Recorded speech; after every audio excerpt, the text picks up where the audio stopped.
আমেরিকার বিপক্ষে দ্বিতীয় টি-20 ম্যাচে আসছে বিশাল এক পরিবর্তন। ওপেনিংয়ে লিটন দাসের পরিবর্তে মাঠে নামবেন তানজিদ হাসান তামিম।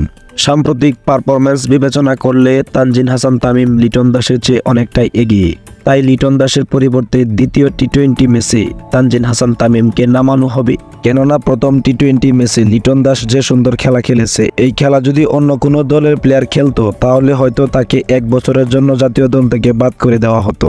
যদিও বাংলাদেশ বলে কথা, এখানে যতই খারাপ খেলুক না কেন, ক্লাসিক্যাল প্লেয়ার হিসেবে লিটন দাস জাতীয় দলে সুযোগ পাবেই।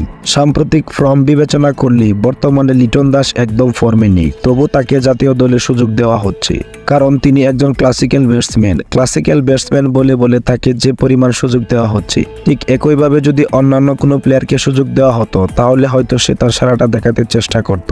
বিশেষ করে তানজিদ হাসান তামিম, তাকে মাত্র 2-3টা ম্যাচে সুযোগ দেওয়া হয়েছে, এতেই তিনি তার সেরাটা দেখানোর চেষ্টা করছে।